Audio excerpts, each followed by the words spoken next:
Hello friends, एक बार फिर से आप सभी का बहुत बहुत स्वागत है। आज की वीडियो में हम लोग पढ़ने चल रहे हैं स्टीम इंजन के टर्म्स के बारे में, जो कि बहुत ही इम्पोर्टेंट टॉपिक है और कई बार एग्ज़ाम में भी पूछा गया है और आपको पता होना चाहिए क्योंकि वाइवा वगैरह में भी इसके क्वेश्चंस पूछे जाते हैं। बहुत ही इम्पोर्टेंट टॉपिक है, बहुत ही छोटी वीडियो होगी लेकिन बहुत ही इंफॉर्मेटिव वीडियो होगी। तो इस वजह से हमारी रिक्वेस्ट है कि आप लोग वीडियो को लास्ट तक देखें और सारी चीज़ों को अच्छे से विजुअलाइजेशन करके एनिमेशन के थ्रू समझें।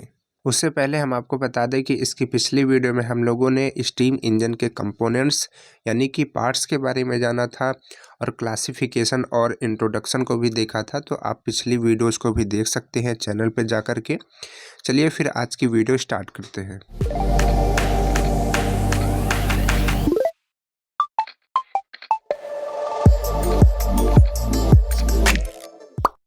तो देखिए यहाँ पर जो आप डायग्राम देख रहे हैं ये पूरे स्टीम इंजन का डायग्राम है जिसमें इसके सारे पार्ट्स को दिखाया गया है।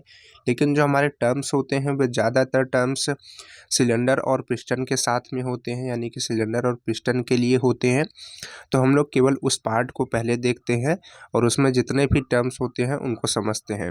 और हम आपको यहाँ पर क्लियर कर दें कि ये जो सारे टर्म्स होते हैं ये बाकी इंजन के लिए भी लगभग सेम होते हैं। तो आप अगर इसको अच्छे से समझते हैं तो बाकी के आईसी इंजन वगैरह में आपको वहाँ पर बेनिफिट होगा, वहाँ पर आप तुरंत ही अच्छे से समझ जाएंगे। तो देखिए सबसे पहला टर्म है सिलेंडर बोर। तो यहाँ पर जो आप डायग्राम देख रहे हैं इसमें जो सिलेंडर का इनर डायमीटर होता है, यानी कि यहाँ से लेकर के यहाँ तक की जो लेंथ होती है, इसको हम लोग कहते हैं सिलेंडर बोर और इसको हम लोग कहते हैं इनर डायमीटर ऑफ सिलेंडर और इसको हम लोग डी से रिप्रेजेंट करते हैं। इसके बाद नेक्स्ट टर्म है पिस्टन स्ट्रोक। तो यहाँ पर आप जो डायग्राम देख रहे हैं इसमें दो चीज़ें देख रहे हैं, एक है सिलेंडर और एक है पिस्टन।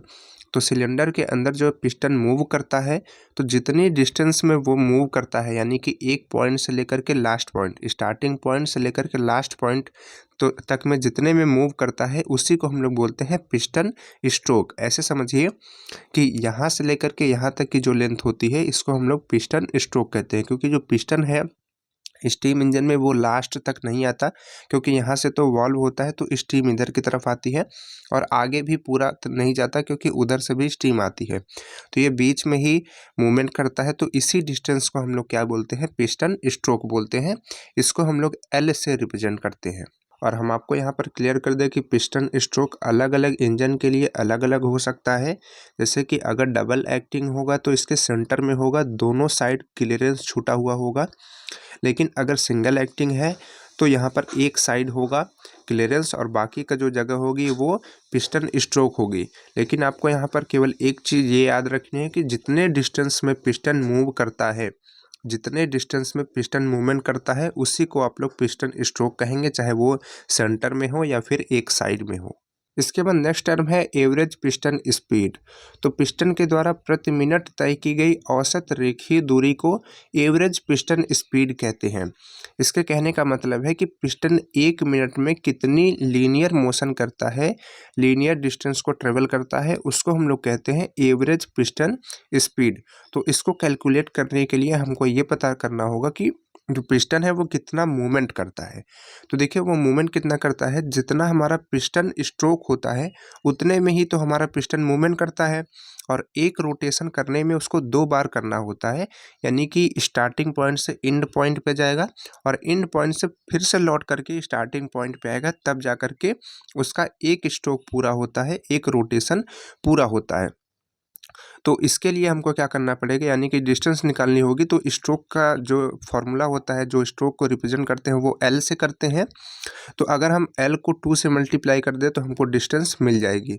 तो यहाँ पर फॉर्मूला बनेगा 2 इंटू एल और अगर इसके साथ हम एन का मल्टीप्लाई करेंगे, एन यानी कि स्पीड, तो हमारा जो है एवरेज पिस्टन स्पीड आ जाएगी। तो एवरेज पिस्टन स्पीड बराबर क्या होगा, 2LN।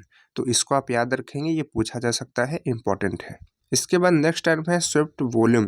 तो स्वेप्ट वॉल्यूम हम लोग उस वॉल्यूम को कहते हैं जितने में पिस्टन मूवमेंट करता है। देखिए स्वेप्ट का मतलब होता है हटाना या फिर विस्थापित करना।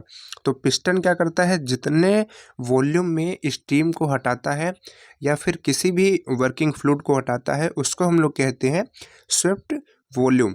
तो स्विफ्ट वॉल्यूम कहाँ से लेकर के कहाँ तक होगा, जितने में पिस्टन मूवमेंट करेगा, जितने वॉल्यूम में पिस्टन मूवमेंट करेगा उसको हम लोग कहेंगे स्विफ्ट वॉल्यूम। अब स्विफ्ट वॉल्यूम है तो इसका फॉर्मूला भी होगा।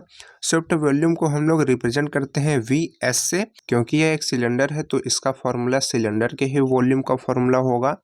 तो इसका फॉर्मूला बनेगा VS equal π/4 into D² into L। अब यहाँ पर D क्या है, D है बोर, और L क्या है, L है आपका पिस्टन स्ट्रोक। इसके बाद आता है क्लियरेंस वॉल्यूम।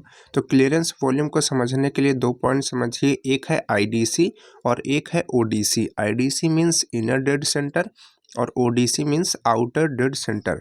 तो IDC हम लोग इस पॉइंट को बोलते हैं और ODC हम लोग इस पॉइंट को बोलते हैं। तो देखिए जो पिस्टन होता है वो IDC to ODC, ODC to IDC ऐसे करके मूवमेंट करता रहता है।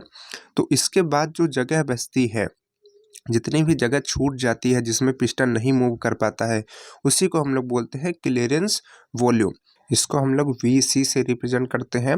अगर आप क्लियरेंस वॉल्यूम को निकालना चाहते हैं तो आप सिलेंडर का टोटल वॉल्यूम निकाल लीजिए और उसमें से स्विफ्ट वॉल्यूम को माइनस कर देंगे तो आपको क्लियरेंस वॉल्यूम मिल जाएगा। इसके बाद नेक्स्ट टर्म है कट ऑफ वॉल्यूम, जो कि बहुत ही इंपॉर्टेंट टर्म है और कोई भी न्यूमेरिकल आप सॉल्व करेंगे तो इसमें आपको कट ऑफ वॉल्यूम मिल जाएगा। तो इस वजह से कट ऑफ वॉल्यूम को क्लियर करना बहुत ही ज़रूरी है। तो कट ऑफ वॉल्यूम को इस तरह से डिफाइन करते हैं कि जितने समय में हम लोग स्टीम को देते हैं, मतलब जितने टाइम ड्यूरेशन तक हम लोग स्टीम को देते हैं, उतने टाइम ड्यूरेशन में जितना पिस्टन मूवमेंट करता है, यानी कि जितने वॉल्यूम को मूवमेंट करता है सिलेंडर के अंदर, उतना जो वॉल्यूम होता है उसको हम लोग कहते हैं कट ऑफ वॉल्यूम। कहने का मतलब ये है कि जितने समय में हम लोग स्टीम को दे रहे होते हैं, क्योंकि बहुत ही थोड़े समय के लिए हम लोग स्टीम को देते हैं सिलेंडर के अंदर, तो उतने समय में ही थोड़ा बहुत जितना हमारा जो पिस्टन है मूवमेंट करता है, जितना वॉल्यूम कवर करता है, उतने ही वॉल्यूम को हम लोग क्या कहते हैं, कट ऑफ वॉल्यूम कहते हैं। आई होप आपको ये क्लियर हो गया होगा। ये और अच्छे से क्लियर हो जाएगा जब हम आपको वर्किंग समझाएंगे और 1-2 न्यूमेरिकल कराएंगे तो आपको अच्छे से क्लियर हो जाएगा। बाकी जितने भी टर्म है आप इसको ध्यान रखिए, सारे के सारे टर्म्स एग्ज़ाम के पर्पज़ से बहुत ही इंपॉर्टेंट है और न्यूमेरिकल के पर्पज़ से भी बहुत ही इंपॉर्टेंट है, क्योंकि न्यूमेरिकल में अगर हम टर्म्स को ही नहीं समझेंगे तो हम कैसे जानेंगे कि हमको न्यूमेरिकल में आगे क्या करना है। तो इस वजह से ये वीडियो बहुत ही इंपॉर्टेंट है। आप इसको लिखिए अच्छे से स्क्रीनशॉट करके अपने कॉपी में, और इस वीडियो को अपने दोस्तों के पास भी भेज दीजिए। चलिए फिर मिलते हैं नेक्स्ट वीडियो में और वहाँ पर आपको कोई नई जानकारी दी जाएगी।